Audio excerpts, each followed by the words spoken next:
We begin by praising Allah.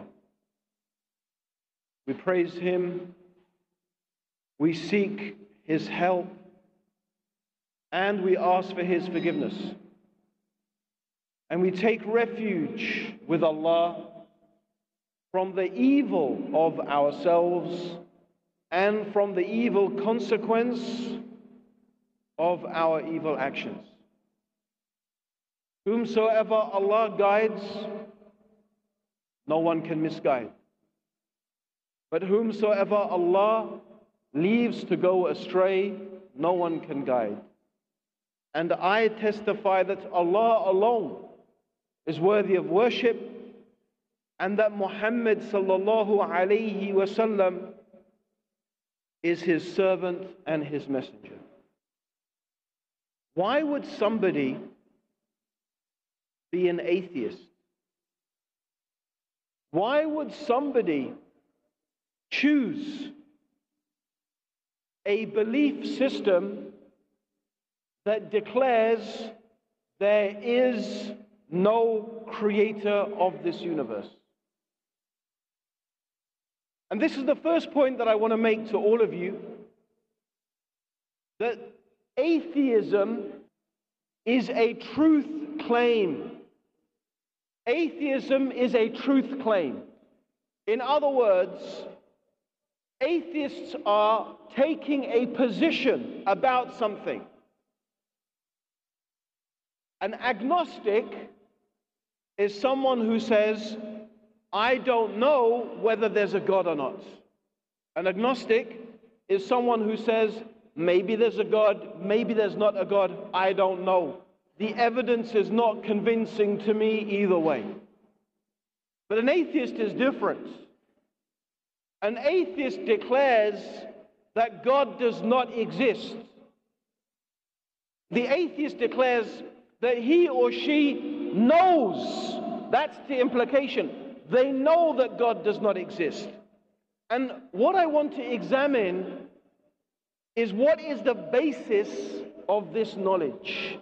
What is the basis of this claim? When an atheist is claiming that God does not exist, or they know that God exists, or they are convinced that God does not exist, what leads them, what makes them adopt this claim? What makes them take this position?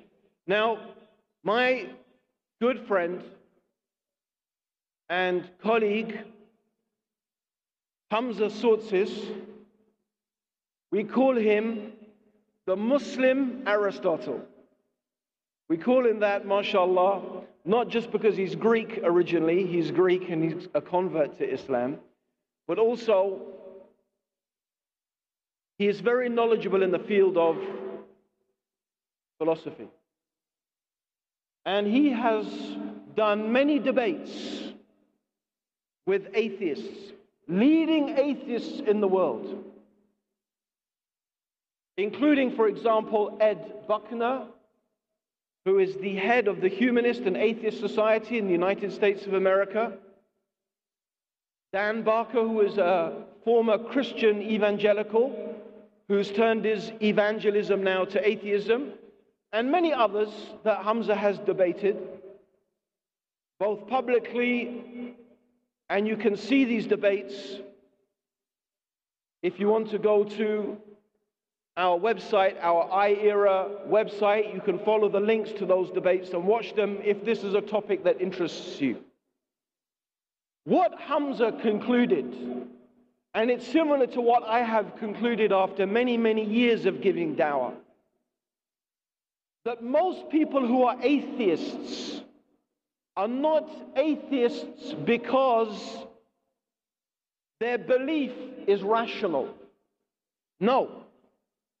And all you have to do, my dear brothers and sisters, is watch some of Hamza's debates with these leading atheists in the world. And believe me, you will be disappointed. You will be very disappointed.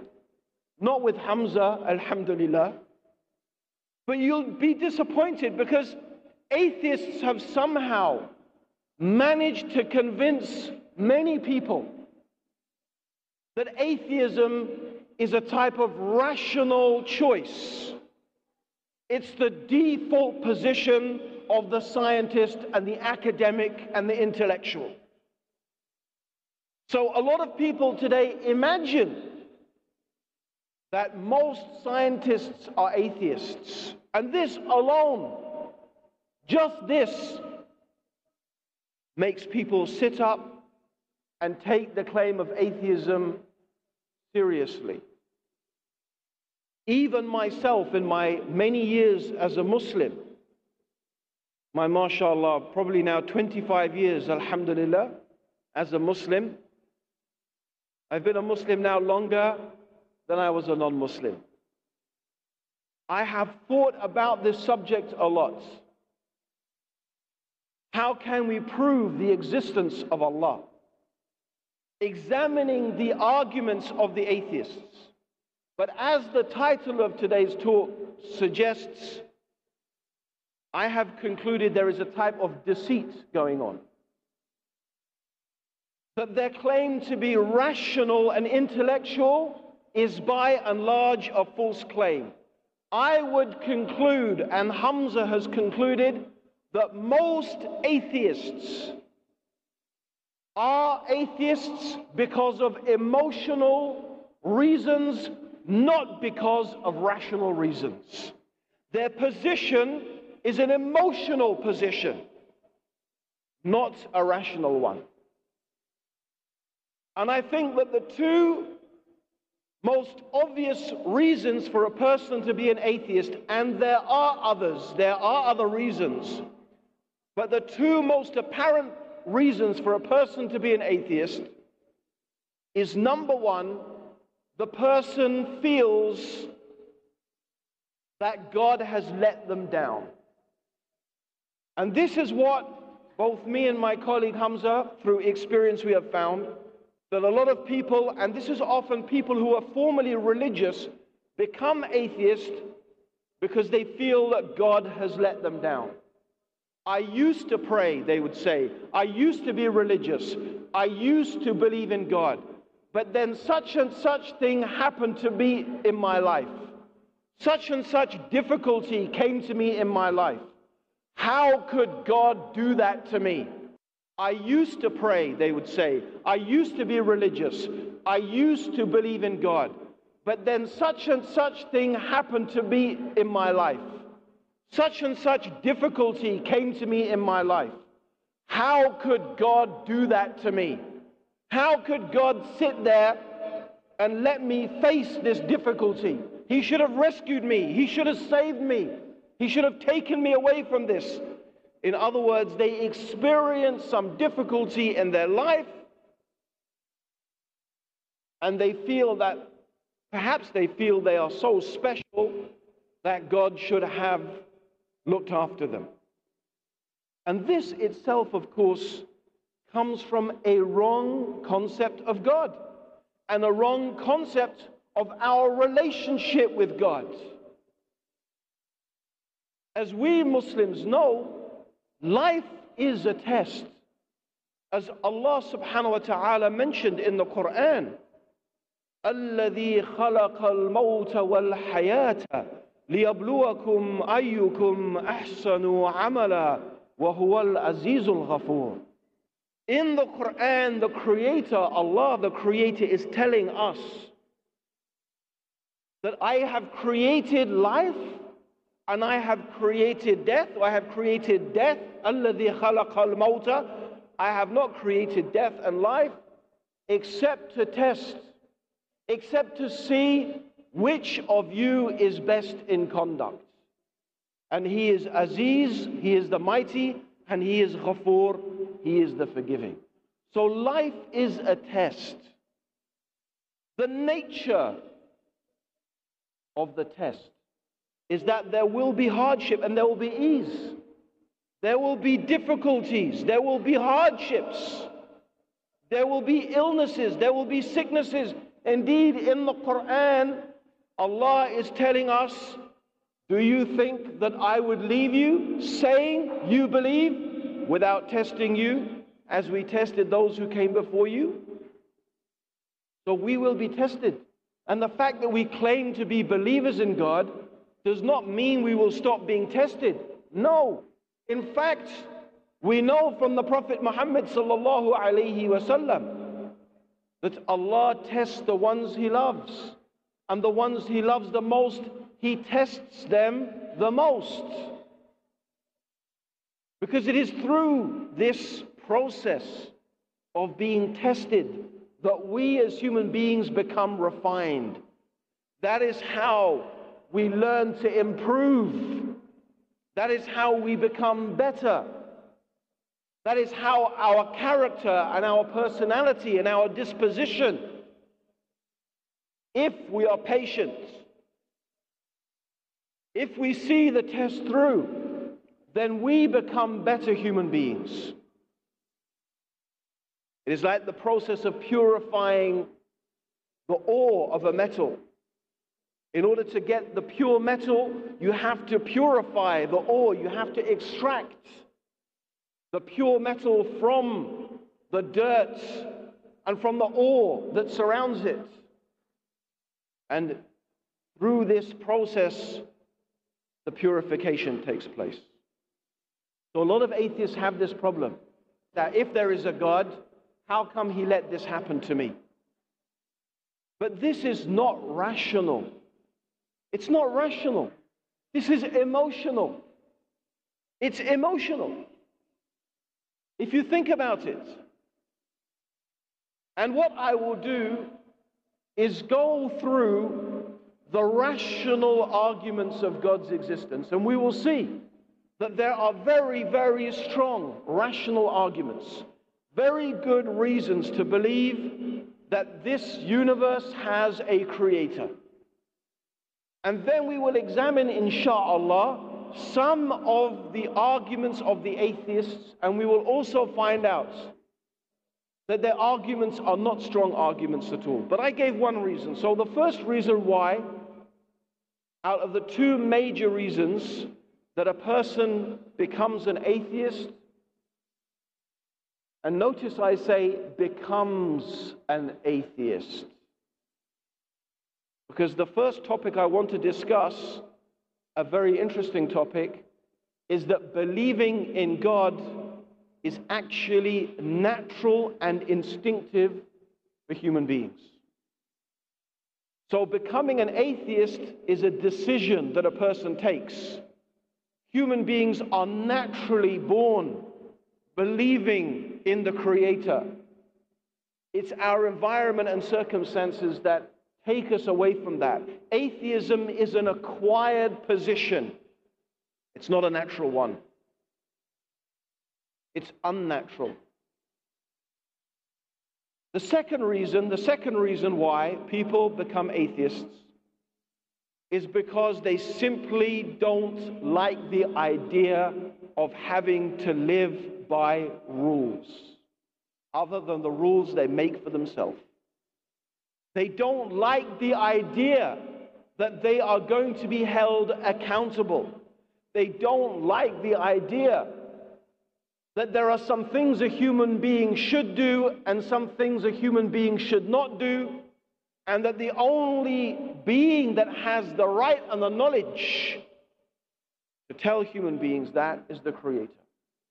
In other words, what attracts the atheist is what they imagine to be freedom. I say they imagine it to be freedom. And with this, there are many other reasons as well. There are some historical reasons, especially for scientists. The conflict between the Roman Catholic Church and science has, for many scientists, marred the position of religion vis-a-vis science. And you particularly think of the way that Galileo was treated.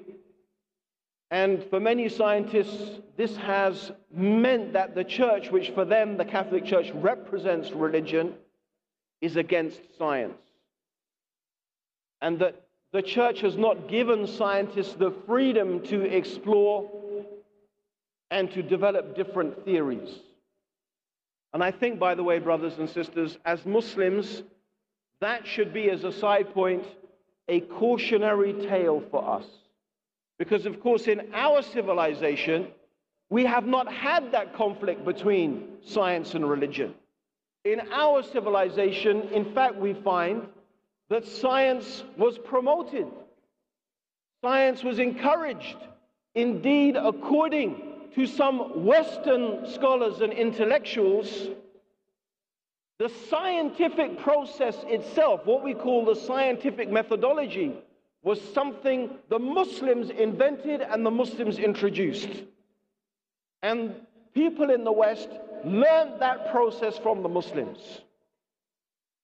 So I think it's important that we as Muslims are very cautious about creating or exaggerating a conflict between religion and science. But of course, if the scientific community is going to decide to take atheism as its position of choice, it's going to become very hard to avoid such a conflict. But I think the reality is that, first of all, the claim that most scientists are atheists is not true. It is simply not true. In fact, if you look at some of the greatest minds in science, like Albert Einstein, it is very clear from reading Albert Einstein that he believed in the existence of a creator. Newton, of course, who is famous in many ways, he's one of the giants of science, also believed in the existence of a creator. And interestingly enough, for many years of Darwin's life, he also believed that there was a God. It's only towards the end that it seemed that he expressed doubts about that. So this claim that the scientific community is an atheist community is not really a true claim at all.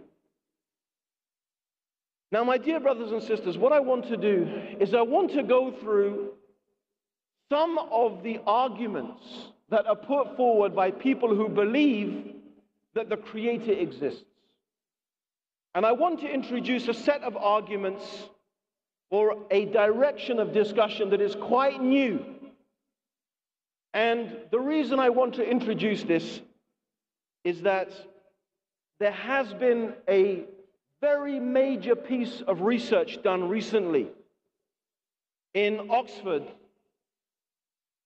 by the Society for Mind and Anthropology, or Anthropology and Mind, who did a £1.9 million they spent on this research. As far as I remember, there were over 60 academics involved in this research from all over the world. So this was a major piece of scientific research in the realm of human psychology and anthropology. And after many years, they concluded that the belief in God, the religious belief, and the belief in afterlife is not something that is taught by our parents. It is something instinctive and natural in the human being. That in fact, the very human thought process itself is shaped by religious values. This is very significant. Because of course, this agrees with exactly what Islam has been saying, that every human being is born upon the fitrah. In other words, every human being, as the Prophet Muhammad sallallahu alaihi wasallam said, is naturally inclined to worship God alone. And as the Prophet sallallahu alaihi wasallam said, it is only our parents that make us diverge away from that natural inclination to single out God for worship and make us followers of different religions or no religion at all. So this is the nature of the human being.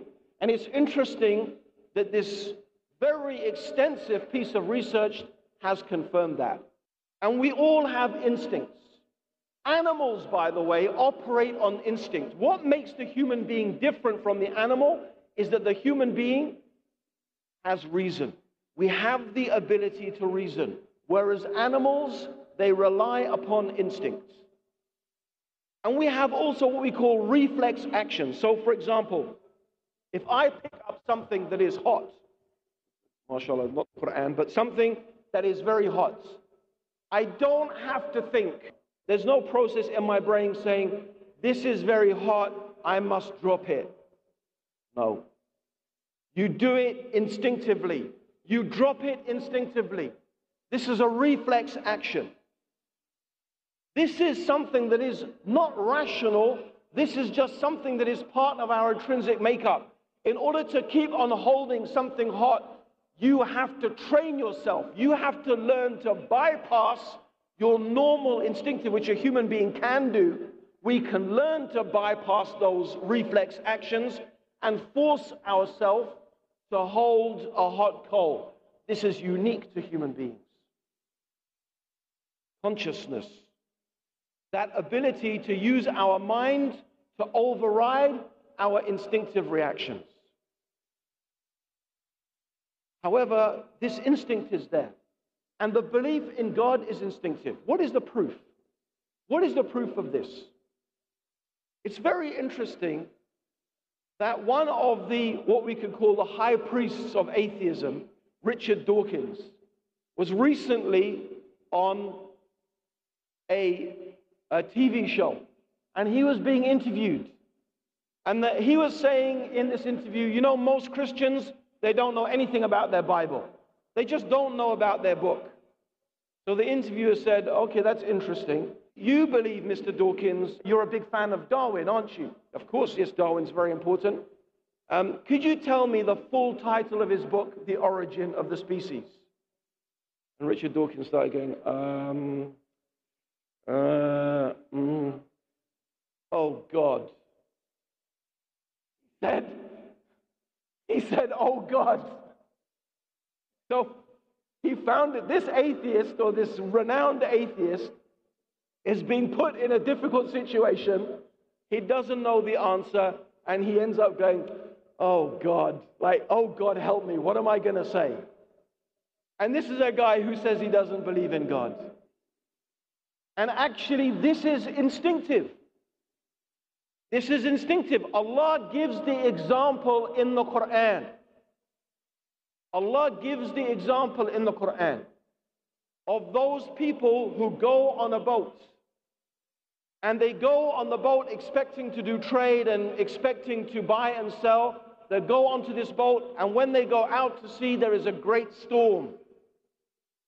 And Allah describes in the Quran how the waves are coming over them like the roof of a tent. Can you imagine? Huge waves crashing down on top of you. Now, for a bit, the human being will think, okay, the boat is going to save me. The boat is well built. The boat will save me. Or maybe they think the captain will save me. But when the boat starts to disintegrate, to break apart, and the captain gets washed over shore, what do? What do? They start calling upon the Creator. They start saying, oh God, help me. And when they say, oh God, it is not the point, the name is not important. Whether they say God or Allah or Huda or whatever. No, the name is not important. It's the concept that is important. What are they calling to conceptually?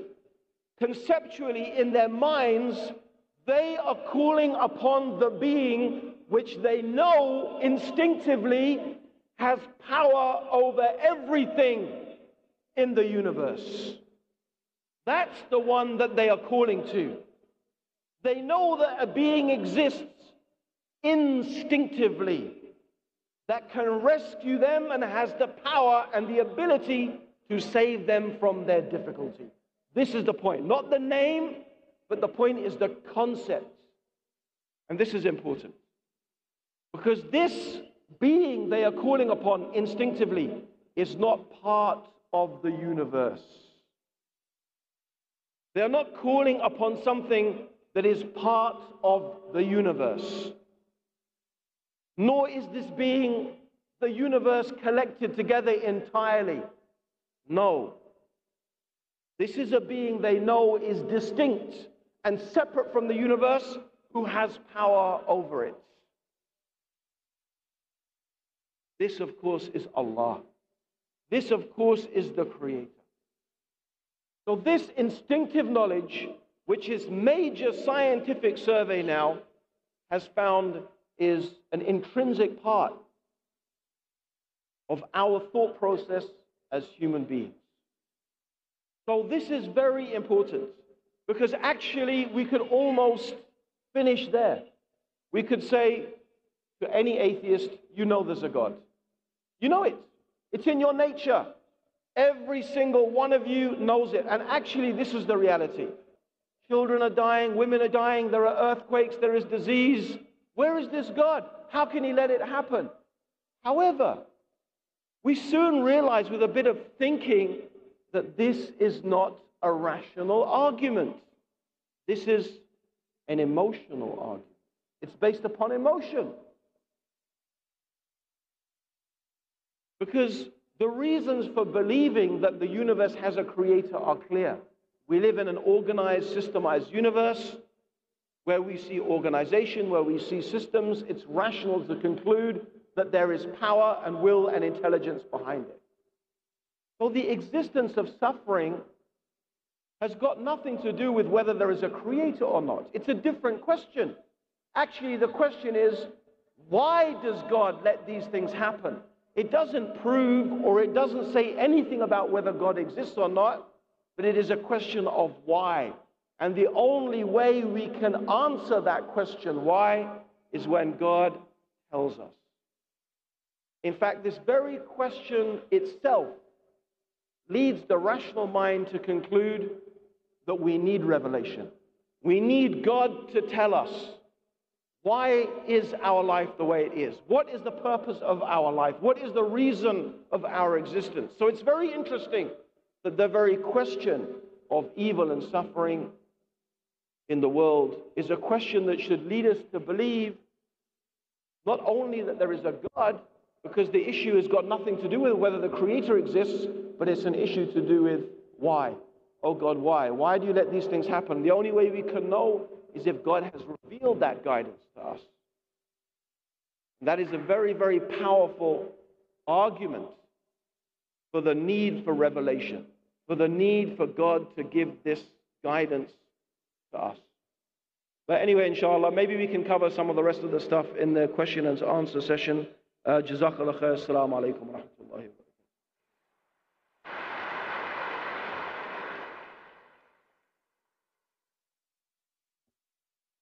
Jazakallah khair, Sheikh Abdurraheem Green. So now we have come to the time for the question and answer session. As always, we have a mic to the left for the brothers and one in the rear for the sisters. Go ahead, sister. Assalamu alaikum. Wa alaikum assalam.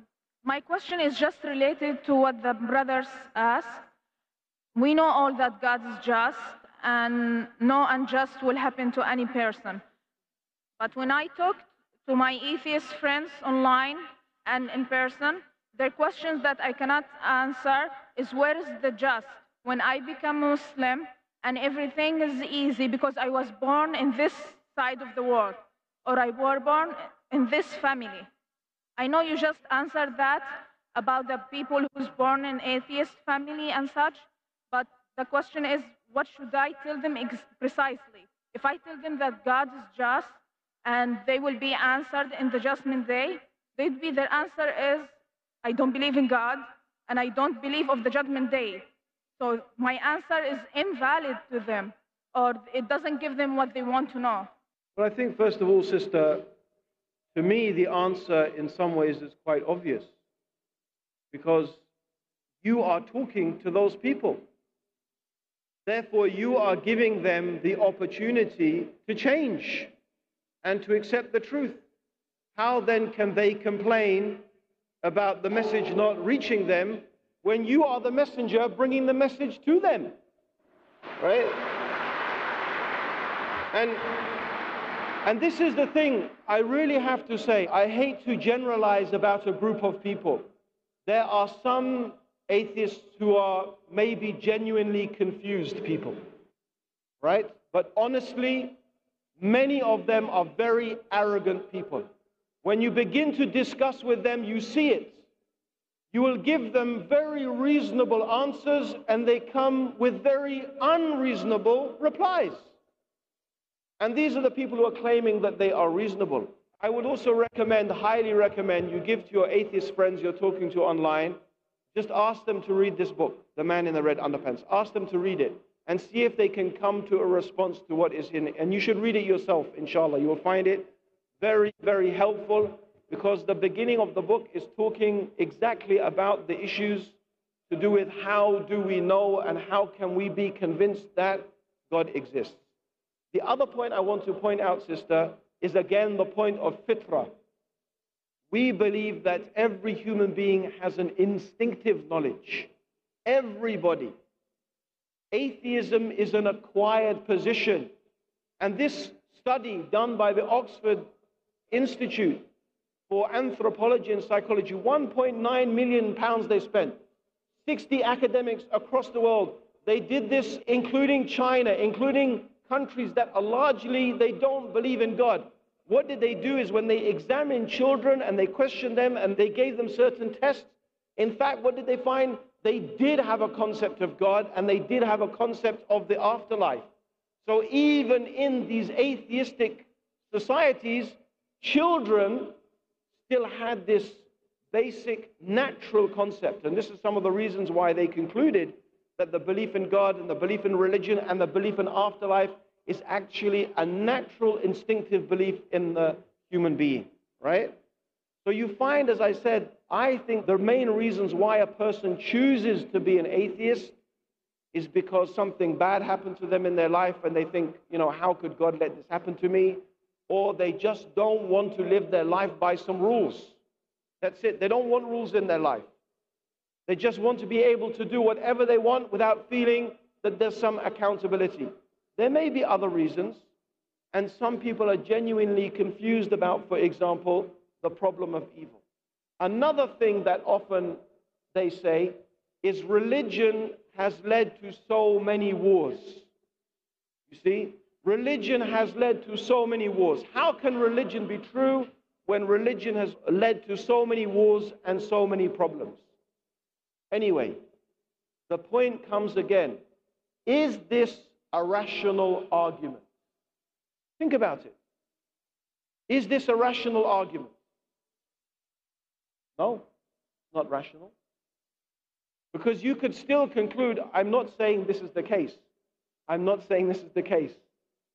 But rationally, you could say, well, maybe God likes wars.